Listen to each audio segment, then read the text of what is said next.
पंकज जी, श्री कृष्ण ने ब्रजवासियों से इंद्र की पूजा रुकवाई गोवर्धन पूजा में। हम लोग सुनेंगे कल परसों। क्यों रुकवाई? क्योंकि ब्रजवासियों के मन में एक भावना बैठ गई कि इंद्र ही भगवान है। परजन्यो भगवान इंद्र कहा ना उन्होंने, तो नंद बाबा ने अपनी बात का शुभारंभ ही यहीं से कहा किया है। बोले इंद्र जो है वो भगवान है। भगवान श्री कृष्ण को लगा कि अरे ये तो इंद्र को भगवान मान बैठे, और यदि इंद्र को भगवान मानेंगे तो फिर इनका कल्याण नहीं होगा। परजन्यो भगवान इंद्रो मेघास्तस्यात्म मूर्तया ते भी वरसन्ति भूतानां प्रीणनम जीवनम पया। श्री कृष्ण को लगा के ब्रजवासी इंद्र को ही भगवान मानते हैं। इंद्र को भगवान मान के पूजा करते रहे तो मरने के बाद इनको स्वर्ग मिलेगा। जिस देवता की पूजा करेंगे उसी का लोक मिलेगा। जो भूत प्रेतों की आराधना करते हैं वो मर के भूत प्रेत बनते हैं। जो देवताओं की आराधना करते हैं वो मरने के बाद देवताओं के लोक में जाते हैं, और जो भगवान की आराधना करते हैं वो मरने के बाद भगवान के लोक को प्राप्त करते हैं। तो विचार किया कि यदि इंद्र को भगवान मान के पूजा करते रहे तो स्वर्ग जाएंगे, और स्वर्ग जाने के बाद लौट के आना पड़ेगा। अब ये मेरे भक्त बन गए हैं तो ये जान जाएं कि इंद्र देवता है, देवताओं का राजा है, पर परमात्मा नहीं है। परमात्मा तो कोई और है, उस परमात्मा का आश्रय लो। इसलिए भगवान ने ऐसा किया कि इंद्र की पूजा रुकवाई। दुर्वासा जी के पीछे चक्र लगाया, पर चक्र ने उनका भेदन नहीं किया। वो बतलाना चाहते थे कि भैया मैं भय तो दिखलाता हूं पर मारता नहीं हूं। समुद्र के सामने कह रहे हैं ना राम जी, भय बिन होए ना प्रीत। अपने भक्त की महिमा को प्रकट करना चाहते हैं भगवान, इसलिए भगवान ने ये लीला की। वहां अम्बरीश जी के माध्यम से भगवान अपने परतंत्रता स्वीकार करते हैं कि मैं सर्वथा अपने भक्तों के अधीन हूं। और उसके बाद बड़ा सुंदर चरित्र है, अम्बरीश जी के वंश की वृतांत है। इसी वंश में जो है सगर हुए, सगर के ही पुत्र जो है गंगा जी के प्राकट्य के लिए खूब तपस्या किए। इन्हीं के वंश में जो है तीसरी पीढ़ी में भगीरथ प्रकट हुए, जिन्होंने कठोर तपस्या करके गंगा जी को प्रसन्न किया, फिर शिव जी को प्रसन्न किया, और देव नदी गंगा को लेकर के आए और गंगा महारानी प्रकट हुई। बोले गंगा मैया की जय। इसी वंश में खड़वांग राजा हुए। खड़वांग के दीर्घबाहु, दीर्घबाहु के रघु, रघु के अज, और अज के पुत्र हुए महाराज दशरथ। रघु जी के विषय में एक बड़ी सुंदर कथा है। नन्ना जी, आप लोग जल्दी में तो नहीं है, आराम से सुनाएं। रघु जी के विषय में एक बड़ी अच्छी कथा है कि रघु जी बड़े प्रतापी थे, और रावण जब इनके प्रताप के विषय में सुनता था तो बड़ी ईर्ष्या होती थी कि भाई ये तो बड़े प्रतापी हैं, कभी भी मेरे ऊपर आक्रमण किया तो मैं जीत नहीं सकता। रावण ने कई बार रघु जी से युद्ध करना चाहा पर सामना नहीं कर पाया। एक बार जो है रावण जो है छल पूर्वक अयोध्या में घुस गया और रणनिवास तक घुसने लगा, तो रघु जी को बड़ा क्रोध आ गया। उसके पहले की घटना बड़ी अच्छी घटना है, अब वो आपको सुनाई देते हैं, वैसे जन्म का समय हो रहा है। एक बार रघु महाराज सरयू जी के घाट पे बैठ के संध्या कर रहे थे। संध्या कर रहे थे, उसी समय रावण आया, और रावण ध्यान से देख रहा था संध्या चल रही है रघु जी की। और रघु जी ने क्या किया कि थोड़ा हाथ में जल लिया और वो जल ऐसे दक्षिण दिशा में फेंक दिया। रावण विद्वान तो था ही। संध्या पूरी होने पे उसने पूछा कि आखिर आपने ये जल इधर क्यों फेंका? क्योंकि संध्या में ऐसी कोई क्रिया नहीं होती कि हाथ में जल लेके दक्षिण दिशा में फेंक दो। तो रघु जी ने कहा कि बात यह है कि यहां से बहुत दूर दंडक वन में एक गाय के ऊपर सिंह ने प्रहार किया। उस गाय ने भगवान का स्मरण किया, और मुझे भगवान ने प्रेरणा की उस गाय की रक्षा की, तो मैं ध्यान में संध्या में बैठा था, जा नहीं सकता था। मैंने वो जल लेकर फेंक दिया, सिंह की मृत्यु हो गई, गाय की रक्षा हो गई। रावण ने कहा इतने प्रतापी कि यहीं बैठे बैठे इन्होंने वो सब बात जान ली और यहीं से जल मार दिया और काम हो गया। जाके देखा तो सिंह मरा पड़ा है, गाय चल रही है। अब तो रावण और डर गया, ये जाने कब मार डाले। रावण को लगता था मैं बड़ा पराक्रमी हूं। रघु जी ने कहा इधर आ, तेरी लंका कैसी है मैं बतलाता हूं। तो रेत में उंगलियों से लंका का नक्शा बनाया, रेती में उंगली से लंका बनाई। ऐसी है तेरी लंका? बोले हाँ ऐसे ही है। और एक कोने पे ऐसे हाथ घुमा दिया, तो जितने कोने पे हाथ घुमाया था, रावण जब अपनी लंका में जाके देखा तो लंका का उतना कोना साफ हो गया था। रावण ने सोचा अच्छा हुआ कि उन्होंने उस नक्शे के एक कोने पे हाथ चलाया, और कहीं पूरे नक्शे पे हाथ फेर दिया होता तो यहां तो सब चौपट हो गया होता, कुछ बचता ही नहीं। तो इतने बड़े प्रतापी के सामने मेरी दाल गलने वाली नहीं है। इनको कपट पूर्वक छल पूर्वक मुझे जीतना होगा। एक दिन जो है रात्रि के समय में जब सब सोए हुए थे, तो रावण ने अयोध्या पर आक्रमण किया और अंतःपुर तक जो है चला गया। रघु जी को सहन नहीं हुआ कि इस दुष्ट की दुष्टता बार बार परेशान करता है, अंतःपुर तक प्रवेश कर लिया।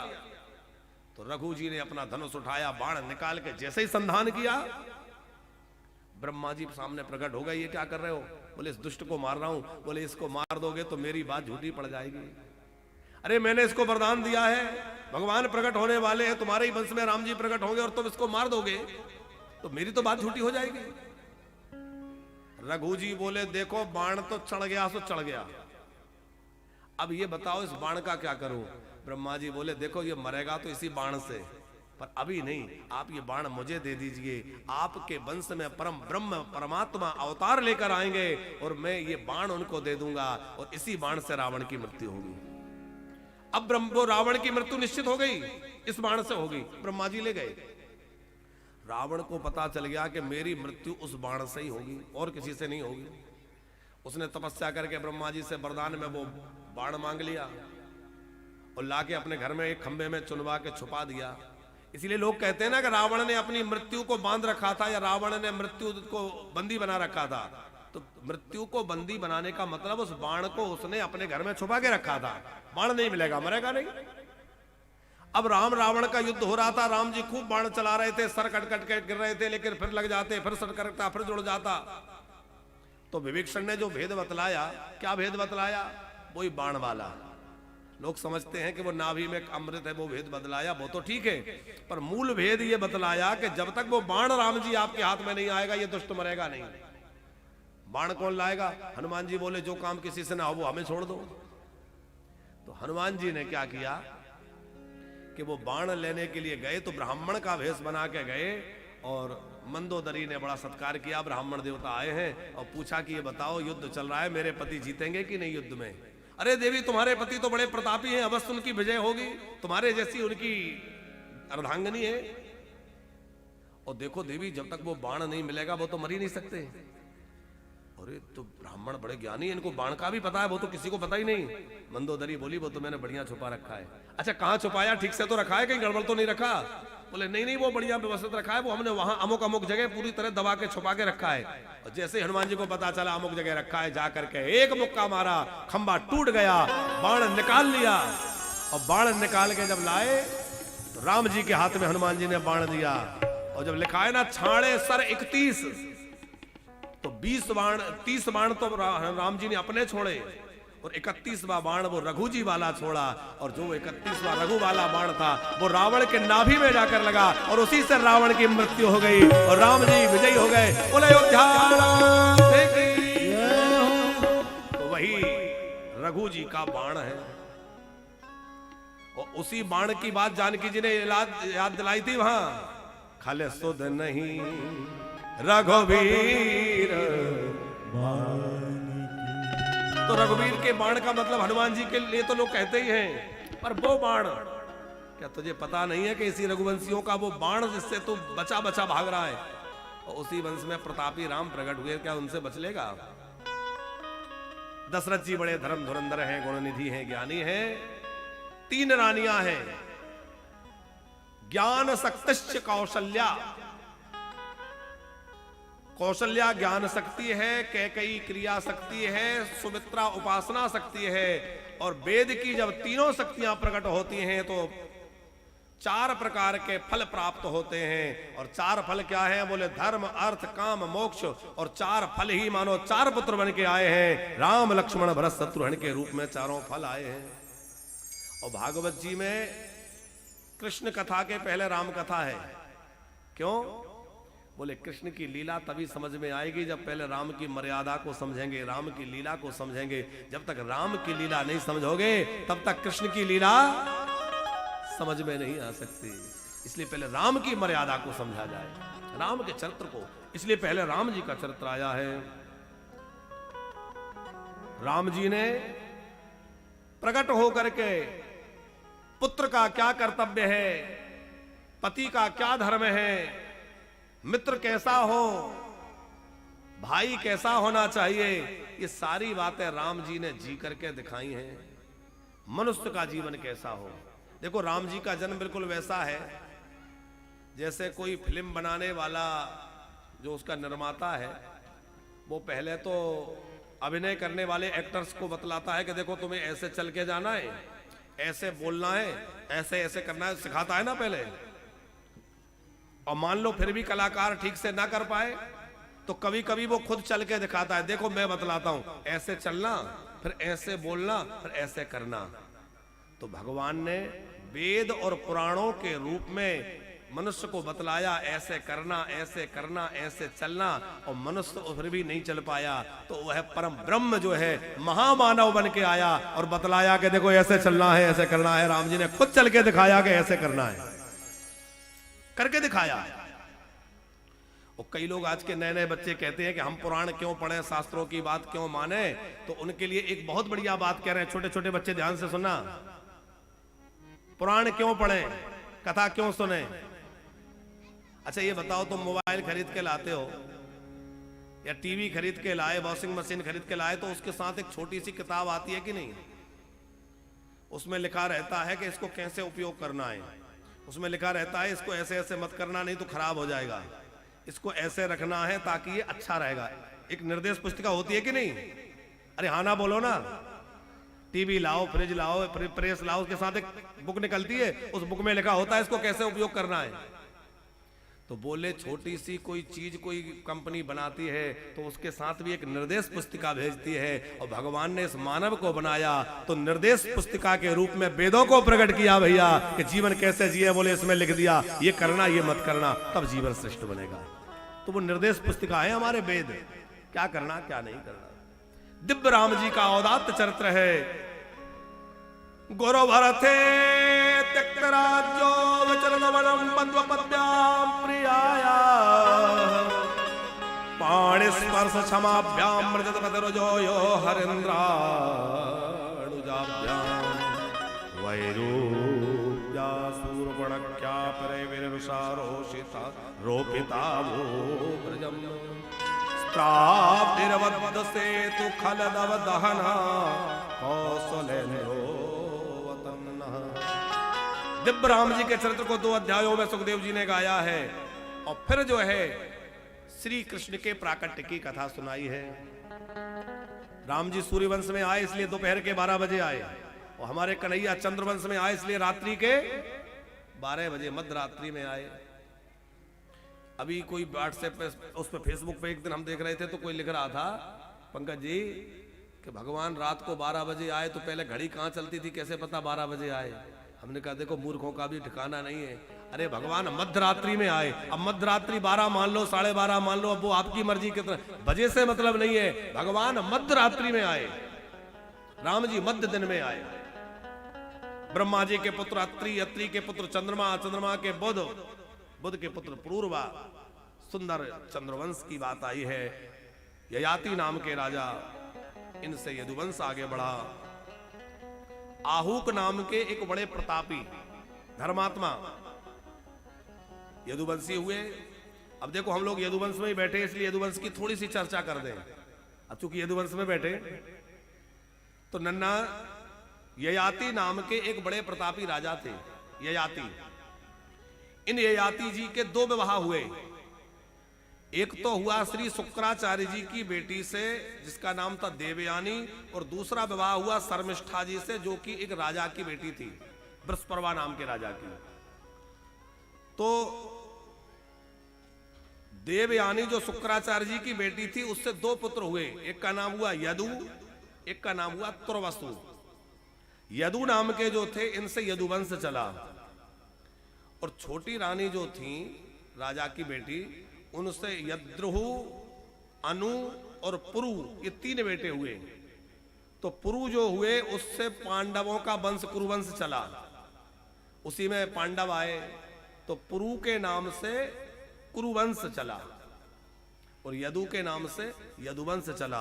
यदुवंश बहुत पवित्र वंश रहा और ये क्षत्रिय वंश है, क्षत्रिय है राजा ययाति, तो क्षत्रिय ये हैं और परम धार्मिक, इसमें बड़े बड़े धार्मिक राजा हुए। आहूक नाम के बड़े श्रेष्ठ यदुवंशी हुए, जिनके 2 पुत्र थे, देवक और उग्रसेन। महाराज देवक को 4 बेटा और 7 बेटियां थी, और देवक जी की 7 के 7 बेटियां जो है वो वसुदेव जी के साथ ब्याही गई थी। वसुदेव जी की और भी अनेक पत्नियां थी, पौरवी, रोहिणी, भद्रा, मदिरा आदि। वसुदेव जी की अनेक पत्नियां थी। देवकी सबसे आखिरी वाली, सबसे छोटी वाली थी। कंस जो है उग्रसेन जी का बेटा है, उसने अपने पिताजी को बंदी बना लिया और खुद ही राजा बन गया, तमाम अत्याचार करने लगा, प्रजा दुखी हो गई। पृथ्वी जो है उन राक्षसों के दुख से, उन राक्षसों के आक्रांत से पीड़ित हो गई, और पृथ्वी ने देवताओं के साथ भगवान से प्रार्थना की। भगवान बोले अब चिंता मत करो, मैं अवतार लेके आऊंगा। और जिस समय कंस अपनी बहन को विदा कर रहा था, आकाशवाणी हुई, कंस ने देवकी और वसुदेव को कारागृह में बंद कर दिया। कथा आप लोग जानते ही हैं। और देवकी जी ने पहले संतान को जन्म दिया तो दुष्ट कंस ने उसको ले जाके पछाड़ना चाहा और पहले को मार दिया, दूसरे को 6 पुत्र देवकी के कंस ने मार डाले। 7वें के रूप में कौन आया? शेष नारायण भगवान। श्री शेष जी गर्भ में आए। भगवान ने अपनी योग माया से कहा कि देखो इनको ले जाके रोहिणी मैया के गर्भ में स्थापित करो, क्योंकि यह मेरी लीला में मेरी सहायता करेंगे। सप्तमो वैष्णवम धाम यमंतम प्रचक्षते गर्भो बभूव देवक्या हर्ष शोक विवर्धन। देवकी को शोक भी हो रहा था, हर्ष भी हो रहा था, और उसी समय योग माया ने देवकी के गर्भ से उस बालक को, उस भ्रूण को निकाला। आजकल श्लोक ऐसी होते ना, डॉक्टर लोग करते हैं, जो है गर्भ प्रत्यारोपण, एक गर्भ को निकाल के दूसरे में स्थापित कर देना। ये प्रक्रिया उस समय की किसने? योग माया ने देवकी का गर्भ लेकर के गए और रोहिणी जी के गर्भ में स्थापित कर दिया। और शेष जी भादों के महीने में रोहिणी के गर्भ से बलराम जी के रूप में प्रकट हुए। बोलिए श्री बलराम जी महाराज की। और समय बीता, भादों का महीना आया, अष्टम गर्भ देवकी ने जब धारण किया, और गर्भ धारण अष्टम जब किया तो देवताओं ने गर्भ स्तुति की। धीरे धीरे समय बीता, भादों का महीना आ गया। हमारे श्री कृष्ण कौन सी तिथि में प्रकट हुए? अच्छा माताएं आप लोग बताइए, कौन सी तिथि में कन्हैया प्रकट भये? हाँ, 8 में हुए कि नहीं? हाँ तो सुना करो ध्यान से। भादों का महीना था, दिन बुधवार था, अष्टमी तिथि थी। हमारे बुंदेलखंड में अष्टमी को 8 कहते हैं। तो 8 थी, बुधवार था, रोहिणी नक्षत्र था, और रात्रि का समय था, बिल्कुल मध्य रात्रि, आधी रात होने को थी। और पहले भगवान चतुर्भुज रूप में, बढ़िया शंख चक्र गदा पद्म हाथ में धारण करके, पीतांबर पहन के, और बढ़िया जगमगाते भय स्वरूप में कारागृह में प्रकट हो गए। कारागृह में माने उस जेल में जहां देवकी वसुदेव बंदी थे। और जैसे ही प्रकट भये तो देवकी वसुदेव ने बड़ी सुंदर स्तुति की, प्रभु आप बड़ी कृपा करें, हमारे सामने प्रकट हुए, हमें दर्शन दिए। देवकी वसुदेव ने खूब स्तुति की। भगवान बोले देखो मैं बच्चा बनूंगा तो डरना मत। तो बोले जब मैं बच्चा बन जाऊं तो मुझे गोकुल में छोड़ आना, और वहां से यशोदा जी की बेटी को ले आना, बाकी लीला मैं संभाल लूंगा। वसुदेव जी ने कहा पर जी हथकड़ियां लगी है, बेड़ियां लगी है, दरवाजे बंद, कैसे जाएंगे? बोले उसकी चिंता मत करो, सारे बंधन तब तक ही रहते हैं जब तक मैं नहीं मिलता, और जब भगवान कहते हैं मैं मिल जाता हूं तो सारे बंधन छूट जाते हैं, फिर कोई बंधन नहीं रहता। और जैसे ही भगवान छोटे से बालक बने, वसुदेव जी ने सिर पे रखा, हथकड़ियां छूट गई, बेड़ियां छूट गई, दरवाजे खुल गए, पहरेदार गहरी आंख निद्रा में सो गए। और नन्ना बसदेव जी जब लेके चले तो गांव क्षेत्र में लोग घर के बाहर खटिया डाल के सो जाते हैं। तो कई लोग घर के बाहर सो रहे थे। भगवान ने सोचा चलते चलते अंधेरे में किसी की खटिया से टकराए, लोग जाग जाएंगे, हल्ला हो जाएगा, भाई कौन है कौन है।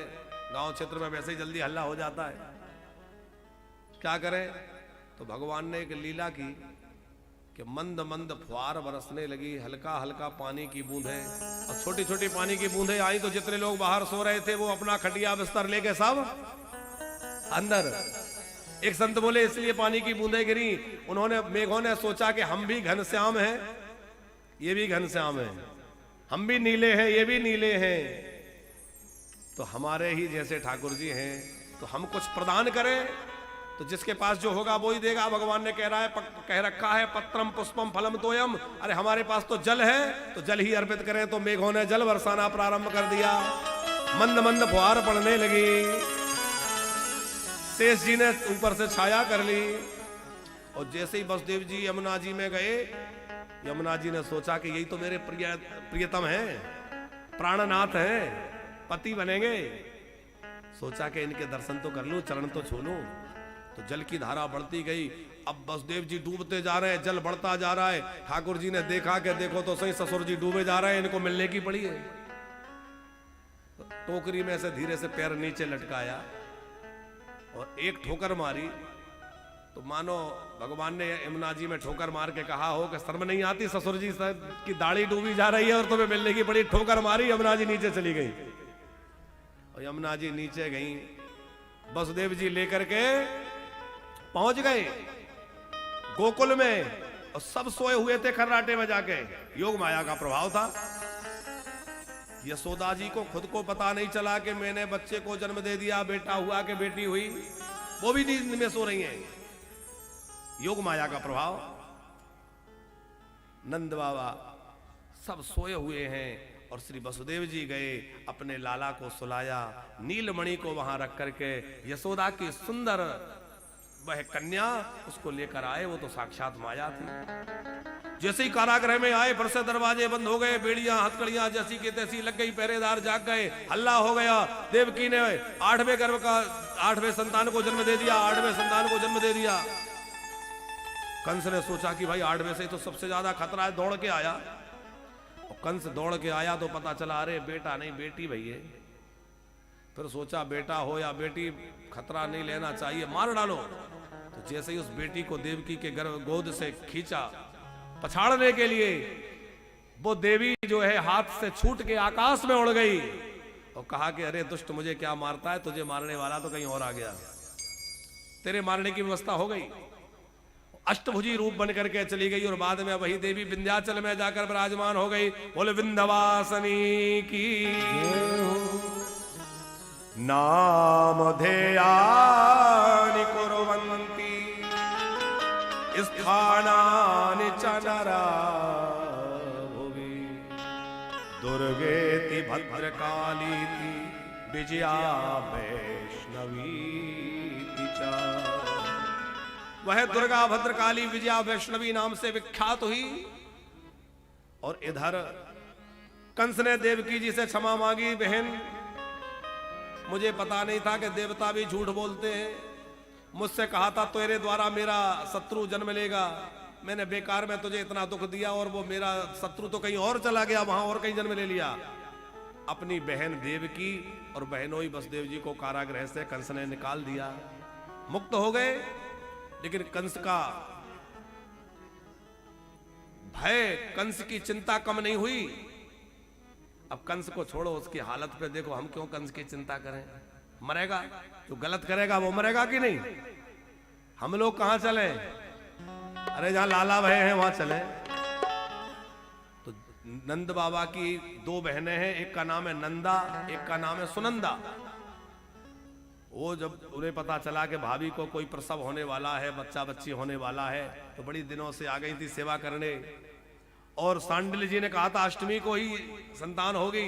अष्टमी में पूरे दिन तो लोगों ने प्रतीक्षा करी, खूब सब लोग आए, लेकिन अष्टमी में शाम तक कुछ नहीं हुआ।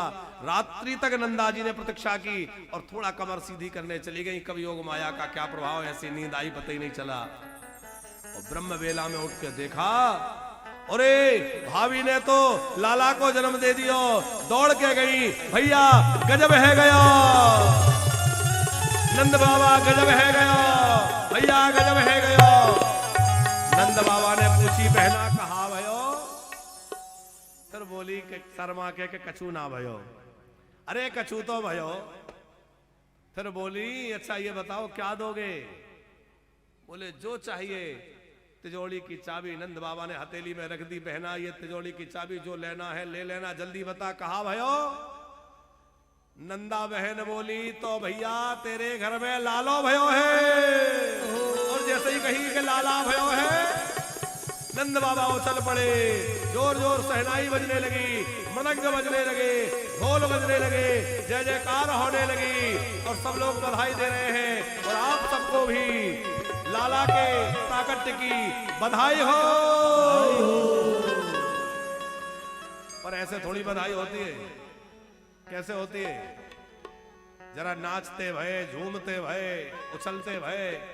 अरे 90 बरस के डोगरा नंद बाबा नाचे, आज हमारे नन्ना भी नाचेंगे और आप भी नाचिए कि मैं तो नंद बाबा के ढेगे जाऊंगे, ओ मैं तो नंद बाबा के ढेगे जाऊंगी। क्यों? बधाई लेके आओगे,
जयपुरिया लहंगावा में गोटे के किनारे, जयपुरिया लहंगावा में गोटे के किनारे, जयपुरिया लहंगावा में गोटे के किनारे, तामे लहरे लहरे लहराओगे, तामे लहरे लहरे लहराओगे, तामे लहरे लहरे लहराओगे, तामे लहरे लहरे लहराओगे। अरे हाँ, बधाई लेके आओगे, लेके आओगे, अरे हाँ हाँ, लेके आओगे, बधाई लेके आओगे, हाँ बधाई लेके आओगे। ओ मैं तो नंदो बाबा के ठेके जाओगे, तो नंद बाबा के घर जाओगे, ओ मैं तो नंदो बाबा के ठेके जाओगे, मैं तो नंद बाबा के घर जाओगे। अरे हाँ, बधाई लेके आओगे, बधाई लेके आओगे।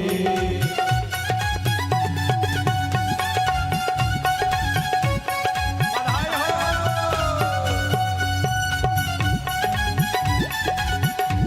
देखो एक बात ध्यान रखना, अभी यहाँ से कुछ वस्तुएं लुटाएंगे तो कई लोग तो टॉफी लूटते हैं और कुछ मंगलसूत्र लूटते हैं, तो इसका अपना ध्यान भी रखना है कि ये सब तो लूटना है पर कुछ और न लुट जाए, इसका ध्यान रखना है, क्योंकि ज्यादा भीड़ भाड़ में ऐसी भी घटनाएं कई बार होती हैं, तो बहुत सावधानी से आनंद लेते हुए उत्सव का आनंद लेंगे। बोलो नंद के लाला की।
तेरी सखी आज लागी है मन में, तेरी सखी आज लागी है मन में, तेरी सखी आज लागी है मन में, तेरी सखी आज लागी है मन में। कब पहुंचूंगी मैं नंद भवन में, कब पहुंचूंगी मैं नंद भवन में, कब पहुंचूंगी मैं नंद भवन में, कब पहुंचूंगी मैं नंद भवन में। हो मुको निरखने रखवाले जाओगे, देखो निरख निरख भूल जाओगी, हो मुको निरखने रखवाले जाओगे, मुको निरख निरख भूल जाओगे। बधाई लेके आओगे, हाँ बधाई लेके आओगे, अरे हाँ, लेके आओगी, अरे हाँ, बधाई लेके आओगे।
सभी कहेंगे बधाई हो।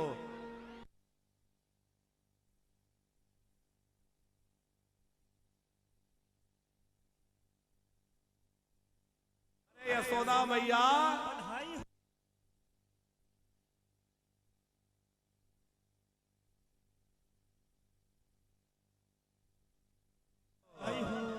और हमारे बड़े भैया कहाँ गए, हमारे दया सागर जी।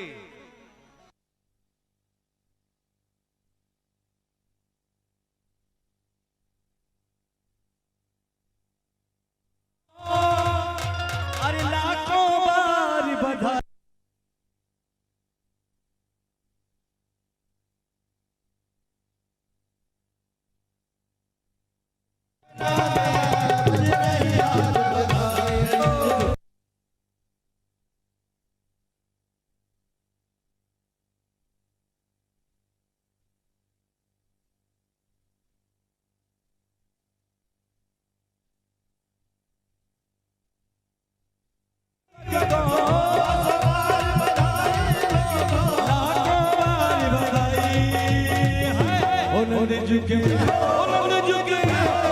झुके अंगना में बज रही आज बधाई।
उठाइए दोनों हाथ और अपने स्थान पर पीछे वाले बिल्कुल सीधे। अरे नंदी झुके अंगना में बज रही आज बधाई। नंदी झुके अंगना में बज रही आज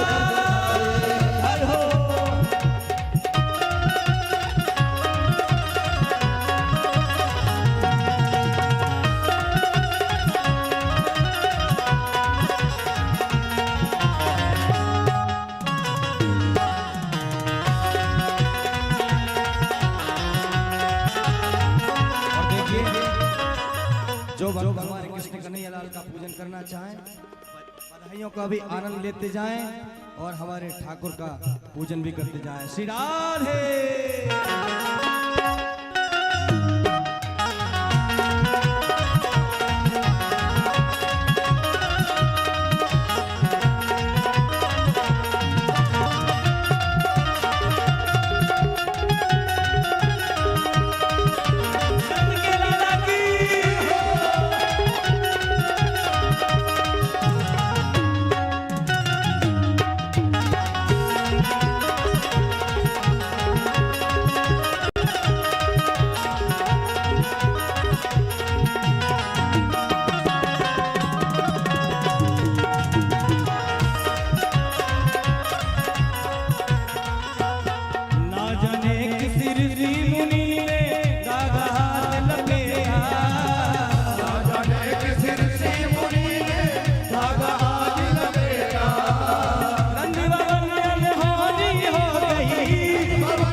प्यार